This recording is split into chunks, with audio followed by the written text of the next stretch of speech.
right, folks, back here on the Bossman Show. Here with Sacred Hearts basketball coach, Coach Anthony Latina with me. Coach Latina, how are you and your family doing so far up there, man? I know it's been a rough time for us all, man. Talked about it off the air, man, but how have you and your family and your team been? It's certainly been different. There's been some challenges. I try to be a person of gratitude and appreciation. So I know that me and personally and my family and even our program have it better than most people. So I always try to keep that perspective in mind and come from a place of gratitude because I am very blessed. My family is very blessed. Our program is very blessed. Our school is doing great. So those are all things that are not the case for a lot of people in this country right now. With that being said, for me to complain, I would feel it wouldn't be right. So kids are doing great. I feel bad. They're hopefully going back to school in like a hybrid model in the next couple of weeks. My son's going to be a senior, and my daughter's going to be, well, I could say our son, my wife and I's son, and our daughter she's going to be a sophomore. He's going to be a senior. So they're both athletes. We're hoping that they are allowed to play, and hopefully things get better. So, but again, I try to, like I say, come from a place of gratitude because I know I'm very blessed. So we'll get through this. And I think there's been some positive. I've been able to spend a little more time with my family than normal. Normally I'm traveling in the summer a little more. So that's been pretty cool. I think from a relationship with my children and my wife, there's been some added benefits that I think I've been very fortunate to be able to experience. But I'm excited to be talking to you from my office, though. The last couple of weeks I've been coming into the office, but there was a stretch. I was only in our office for one or two times in 4 or 5 months. Yeah, wow. So it's great to be back. Yeah, Coach. For me, I like work. Hey, the same here. For me, Coach, it's been weird to be doing Zoom interviews now, but I like it because I get to see you guys now rather than a phone. So it's kind of been that new wrinkle. It's kind of been good to see people now rather than just be on the phone. So working from home now, getting to spend time with my dad, who's turns 80 years old today. So getting to spend time with my dad. Happy birthday to your father. That's great. I hope you get to spend some time with him. Yeah, so the blessing of the pandemic is I spend time with my dad, man, because he's up in age now. Now I'm 33, but he's up in age, so getting to spend that quality time with him, I don't usually get to spend with him, so it's been great. I'm doing the Atlanta Braves in the offseason from the Hawks, so now I'm doing it to spend time with Pops and enjoy him, Coach. So I'm blessed as well, man. That's awesome. That's awesome. I wish him a happy birthday. I can relate. My father's 87, so every day is a blessing, Most definitely. Now, Coach, it's funny.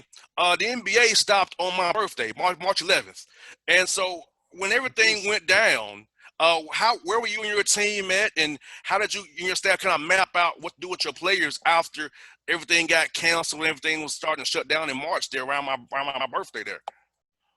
Well, we were actually still scheduled to play in a postseason tournament, so obviously that was a little bit of a letdown for our guys because we had a special season. But we understood, and everyone understood the situation, and this was at the time nobody knew anything. Nobody knew. Obviously this has been a serious thing, but I think at the time, there was a serious concern that people were just going to be, that as bad as it's been. I think the expectation was that it was even worse than this. Yeah. That was my sense of it, and I think that was the sense of certainly people on our team and our campus. So I don't think not playing, although disappointing, was not that big a deal. But, and then we just wanted to make sure, our school sent everyone home. So we wanted to make sure our guys were doing well. We were in a little bit of a transition because, we had a few seniors. And then, of course, as college basketball works, when you have some success, there's at our level, there's some departures, which, we were dealing with. So we were just trying to make sure that everybody was in a good place mentally, that everyone was safe and healthy, and really just try to support our guys. And then once we had to deal with some of the transfers, which we expected, which is again part of the deal at this level, we then had to come up with a game plan of, all right, we're going to have to recruit some guys. And so recruiting was a big focus of ours while my staff and I were all working remotely. So, we were able to sign a few international players through some contacts of ours that we respect and trust, and we were also able to sign a couple of players that we had seen. So, we're going to have 9 new players on our roster of a roster of 15. So, and 10 new players that didn't play last year. Someone else sat out. So we're a whole new team. And once we got the roster situated, now it was a question of trying to get to know each other remotely. Most definitely. There's a lot of our guys. I mean, we had 10 new guys.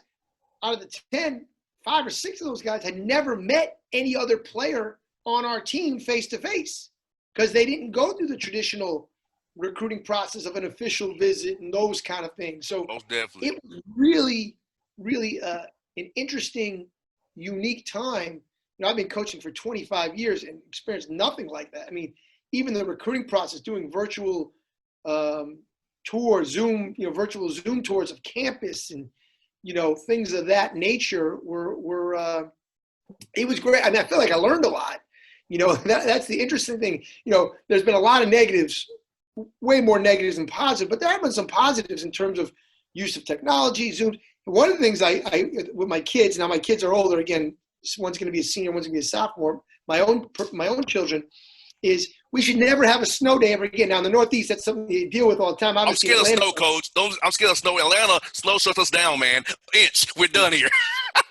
But my thing is this: we should never have a snow day ever again. Just if it's snowing, Zoom it, no question. So this way, in terms of in having younger kids at time, we know when they're going to end. We can plan for the summer programs, things of that nature. So I thought that was a positive, and then be able to, by use of technology and Zoom and being able to have some face-to-face contact with friends that are at a distance. I thought obviously we had FaceTime, but you become more comfortable with this. So that's kind of what we've been doing. And so now, some of our players have moved in. A few more are going to move in today. A few more, everyone will be in by Saturday. And we're really excited. It was college is going to look very different. Well, everything's going to look different. But, our university is a great place, and we're super committed to having the students here. Obviously, we're taking some measures to make sure everyone stays safe. It's not the normal college experience. I've really tried to preach to not only myself, but our players and our coaches is that we're going to have to be very flexible. We're going to have to be patient. I'm very organized. Some people would call me obsessive compulsive. A matter of fact, I probably have an obsessive compulsive disorder that I've never been diagnosed with, but I'm going to have to be more flexible in terms of changing schedules. That's just going to be a reality of our lives right now. Even in our preparation, normally by this time, it was funny, we had a meeting with our staff yesterday. Normally by the middle of August, I have our whole schedule done. September, October, practice schedule, days off, game schedule. Even we have a bulk of our recruiting days penciled in at this point. Well, we don't even have we have 3 weeks in September scheduled, and that's it because, we're not sure we're going to start playing and a lot of variables out there. So, I think flexibility and patience, which is probably something you should always practice in your everyday life, is something we're really, really going to have to embrace. And that includes myself as well. So hopefully we're in that type of mindset and we can kind of function in that type of environment. Now, Coach, I feel like this recruiting has changed forever now. So now with limited budgets, now you can just Zoom a guy, because I know at your level, at the mid-major level, sometimes the recruiting budget is not what a Power 5 or Power 7 school is, right? So it can save you money on the front end and the back end by Zooming guys. So now no guys out of reach now because of Zoom. Now the technology has made it better. So you can not have to be on the road so much. Some late nights driving to see kids. Now you can Zoom them and talk to them that way and give them a Zoom tour of the campus. And that way, I feel like recruiting now as coaches changed forever now. For the better. Yeah, definitely. I mean, I think your reach can be a little wider. I'm a little old school still, that I think there's nothing like a face-to-face conversation. There's nothing like feeling a campus, touching a campus, that interaction. So I do think there are going to be some changes. There's going to be some steps that where you can really develop a relationship in a different way. And it's all going to come down to two is, so much of recruiting is, well, what's our competition doing? Because if our competition at our level, obviously we're not recruiting against the Dukes and, the ACC and the Big East and, that type of thing. But if teams at our level, like the Northeast Conference and the America East and the MAC and, the Patriot League are having kids on campus, then we're going to have to do that as well. So I think, but you're right. I think with all the disruption and people are going to be much more careful with their money, not only universities, institutions, but just businesses in general. So I think, you're going to have to be a little more creative, innovative, and just do the best you can. But I hope that the days of face-to-face interaction never go away, because I think part of me is that's what life is all about, is getting to know someone, shaking someone's hand and really looking them in the eye face-to-face. And I hope that doesn't go away. But you're right. There's no question that there are different ways to certainly get to the end goal of, because that's what recruiting is developing relationships, developing trust. So I think there are other ways to do that now, and we'll try to utilize them the best we can, and do everything we can to get. Everybody's still going to try to get advantage. Recruiting is about trying to get as much. We don't want a level playing field. We want to have all the advantages as people do. So we're going to do whatever it takes to try to put ourselves in the best position to get the best players that fit what we're looking for. And Coach, speaking of that, I know at your level you have to play those guarantee games, and I've seen some contracts, Coach, that I don't like what I see. What they say if it's no fans, it's this, or if it's fans, it's this. Having to raise money for university, raise money for the non-revenue sports, and when you don't know if you're going to play non-con, because we don't know right now. That to me is scary for all across the athletics, because, like, hey, a lot of schools, like I went to TSU, Tennessee State University. I know how small school life is. They need those guarantee games to survive for men's basketball, and football.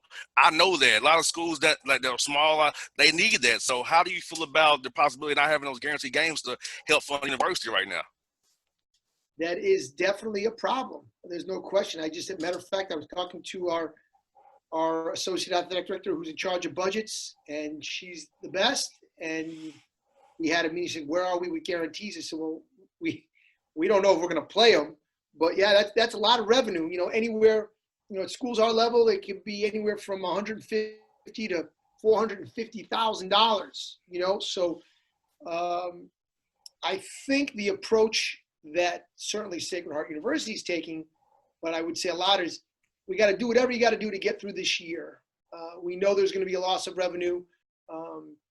We have a couple different contracts out there where we're only going to get 50% of the guarantee if there are no fans, which probably looks like that's going to happen in certainly first semester. But I actually think it's even going to be worse than that. I think certainly we have great leadership in men's basketball. The NCAA does. Dan Gavitt, I think, is well-respected, brilliant. So I think the biggest focus right now for everybody in Division I men's basketball is, let's do whatever we have to do to have a season, because the NCAA tournament is where the real revenue is generated. And not only for men's basketball, but like you said, I read this the other day, and I don't know if this is accurate, so don't quote me on this, but I think the NCAA men's basketball tournament brings in 90% of all the revenue the NCAA brings in. So the NCAA men's tournament pays for everything.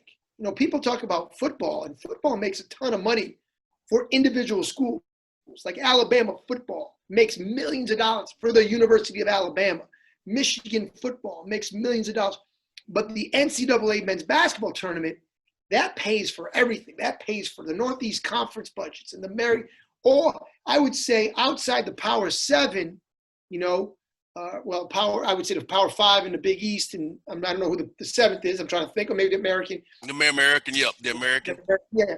Outside of those, maybe those 7 conferences, and you throw in Gonzaga, the NCAA tournament funds all these other conferences, the other 25 or so conferences. So everybody understands that. And it's not just for men's basketball players. I mean, that tournament funds the tennis teams and the golf teams and all the other teams, which are, listen, like, those are important. You know who those are important to? The golfers and the tennis players and whatever, the track athletes. Those are opportunities for young people that may not have opportunities. So I do think there is a sensitivity and understanding, like, hey, we have to do whatever we have to do, not only just for men's basketball, because men's basketball and football are going to be fine because they make money. It's for all the other sports. Most definitely, yes. Because, and I know the NCAA, gets a lot of flack and maybe rightfully so at times, but it does create a lot of opportunities for young people that would not be there. All of our players are on a full scholarship. They don't pay a penny to go to school. Now, those of us that paid to go to school understand how unbelievable that is to go to school. My wife put herself through college. She had to work 3 waitressing jobs on weekends to pay for herself to go through school.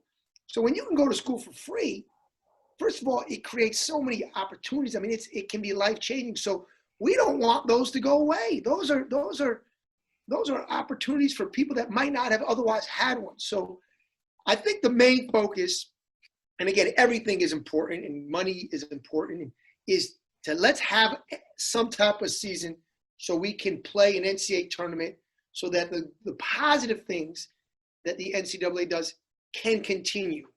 That doesn't mean you don't reform or you don't make changes. Of course you do, and you always try to get better. But let's not, the old saying, and I don't even know where this came from, but let's not throw out the baby with the bathwater here. Let's remember, like, there's a lot of positives that come from this. Yes. But the revenue that's generated, sometimes you're like, oh, the NCAA makes all this money. All this money goes back to the schools, goes back to the conferences, which goes back to the student athletes, which is a wonderful thing. Is a wonderful thing. And so our biggest focus is we're going to do whatever is necessary to try to have a season of some sort so we can have an NCAA tournament.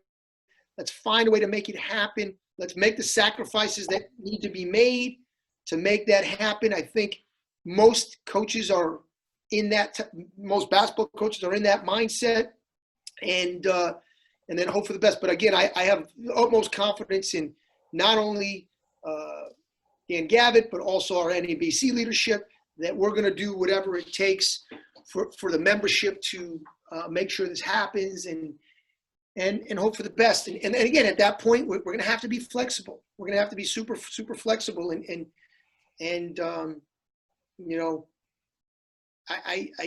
think that's the way we got to go. And because, we have no other options, and I think the other thing too is, we talked about what some of the positives of this is.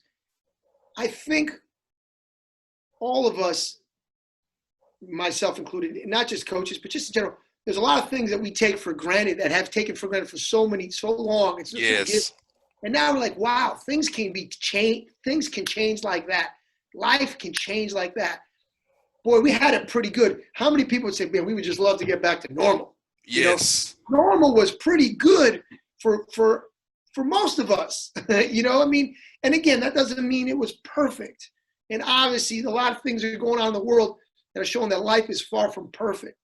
But I do think I've always, and I don't know, I probably learned this from my family who kind of came over here from Italy as immigrants that didn't speak any English. And I think I've always learned to try to have gratitude for the things that you have. Come from a place of humility and know that, things, you always got to fight to make things better, but always try to come from that mindset, and because things can change and there's no guarantees.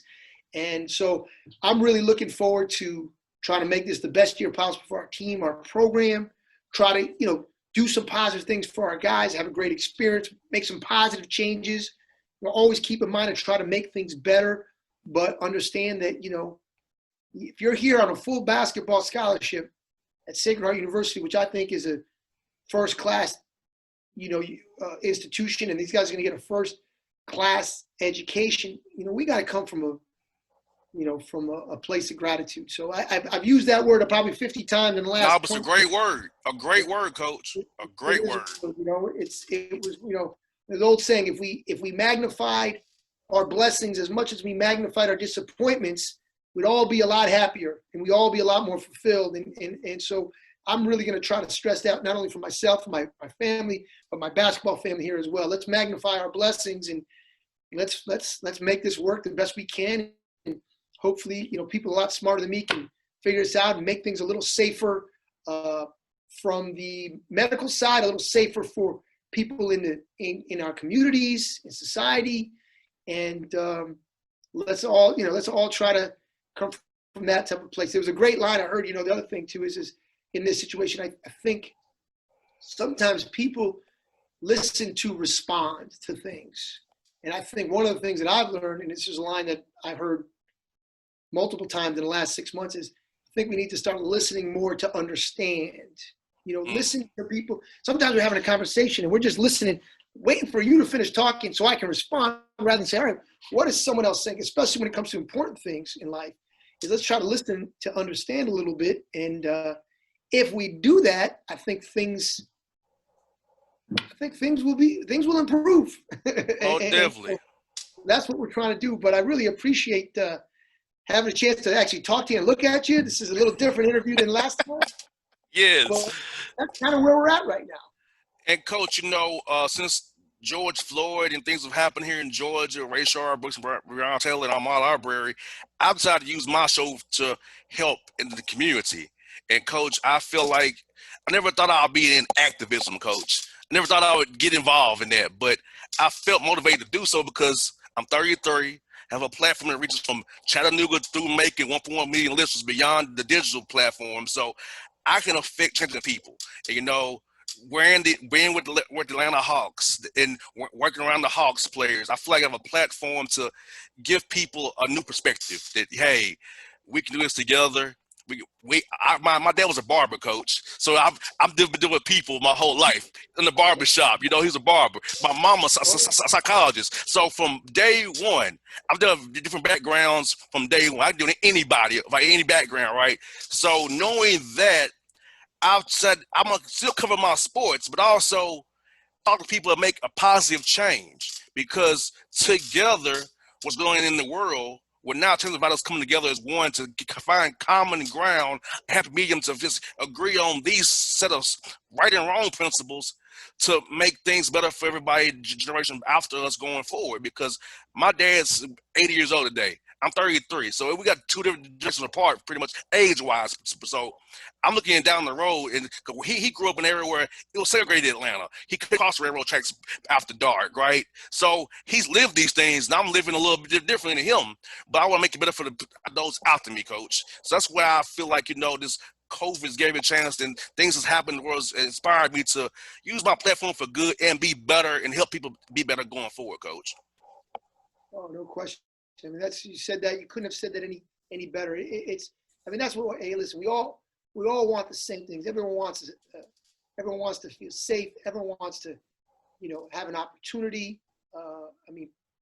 All of us.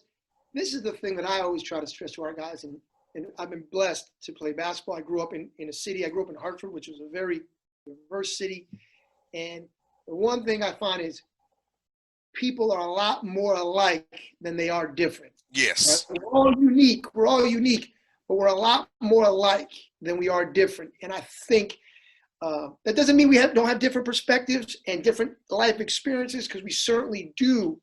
And again, you don't ignore those things, and you don't pretend that they don't exist. Of course that you do. You try to make things better. But if we come from a place of, hey, we're a lot more alike, we probably want most of the same, the important things, like we want the same things. And I think you try to listen to understand, then things start getting better. I mean, these things happen on an individual level.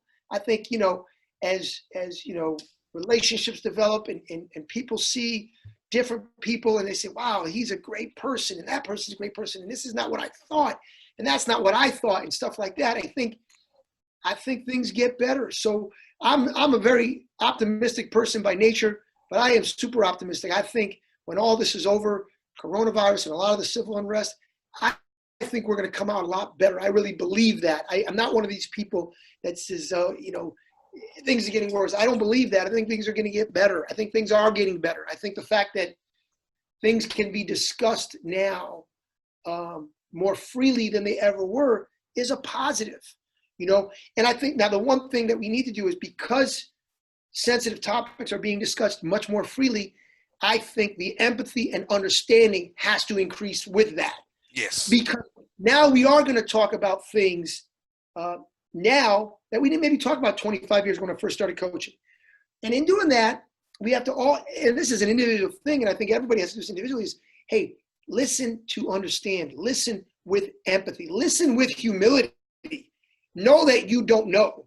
Great philosopher, I don't know if it was Socrates or Aristotle or Plato, one of them said, I know that I don't know.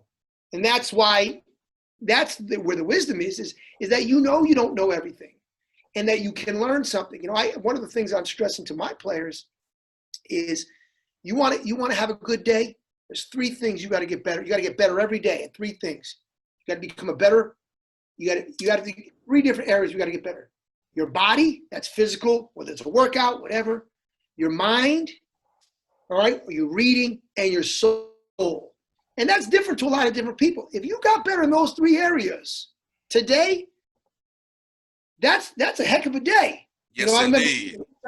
If you get better in 3 years, if you have exercised or worked out or whatever level you are, if you're a basketball player and you worked on your game or you push yourself, that's a good thing. If you read a book that maybe you wouldn't read, or exercised your mind and then exercise your soul, which is, again, that's a tricky thing. You know, we're a Catholic university, so, you know, our easiest way to exercise soul is prayer. But there's other ways. Some people don't believe in God, which is fine. So maybe you meditate, or maybe you do something. Maybe you have a gratitude journal. But let's make sure we're getting better in those 3 areas every day.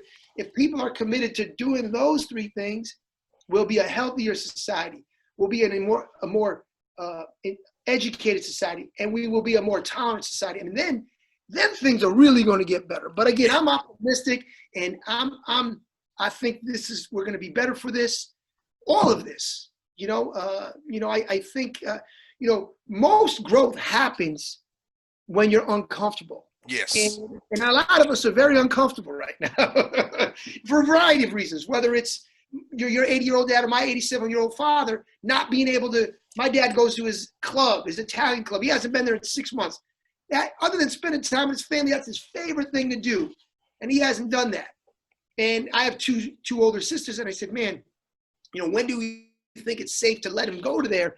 And I'm like, you gotta understand, I'm trying to, this is important to him. This was his thing. I know it's not important to you guys. You guys think it's silly, but it's important to him. So I think that we're all making our own sacrifices in our own way, but just to understand that we're all going through things. And I think a lot of what's happening is also that because so many difficult things are happening, that people are struggling with that, whether it's being cooped up in the house or whether it's, you just got pushed. So I think, doing those things will help. I'm really excited about it. To have the opportunity, again, like you said, your platform, and to use whatever platform you have to try to make things better. I always say, are you making things better, or are you making things worse? Because you're doing one or the other. I always tell that to our players. Are you guys making us are you making us a better team or a worse team? Are you making things better out here or worse? And if you can't say definitely better, then you got to reevaluate how you're approaching this thing here. So that's what we're going to try to do. I'm sure we'll make a lot of mistakes, all of us, but if we come from the right, I think the right intentions and the right place, and come from I think things will get better, and I really look forward to it, and I think sports is a great way, because people come from so many different areas. Sports is the ultimate meritocracy. Like, if you can play, you can play. If you can't play, you can't play. It don't matter. Anything else don't matter. So I think, we're going to try to do, what we can in our little community to make things better. And maybe that spreads to other places. And that's what we're going to try to do. But it's been a difficult situation. We've had a lot of, like I said, uncomfortable, difficult conversations. But that's, the more we're comfortable being uncomfortable, the more we're going to grow. The most growth happens in those times. Yes. Yes. And coach, for me, like I can tell a story. 1994, I didn't meet my first white kid until 97. I was 7 years old, coach. That was from travel baseball. So sports. Talking about another race, another background I wasn't exposed to until playing travel baseball. So you're so right. Sports brings us together because I never would have met my friends Kyle and Derek, the twins, who are still my friends today, if I never played travel baseball with them, because I hadn't met any white kids until 7 years old, 94, which is wild, So you're so right. Sports is your equalizer. It can bring us all from different backgrounds for one common goal as a team to represent the name on the front, the name on the back, to win a game together. No question. No doubt about it. So, no, it's so we just got to keep doing the right things and keep doing our best and be understanding as we can of people. Know that people are going to make mistakes. Let's not bury somebody when they make a mistake, no matter who it is. You know what I mean? If whether it's let's try to, that's the one thing I fear is people are going to make mistakes. So especially as we have more difficult conversations, things might be said that offend. So let's understand, hey, where you came from, and how do we correct this, and why did that bother you but not bother me? Because I don't understand why that's bothering you. I have no idea, but it really is. So tell me, help me to understand that. So I'm really trying to encourage out my players, because there are certain things that my players say that really bother me, but they don't bother them. And I'm like, well, I'm trying to understand, how does that not bother you?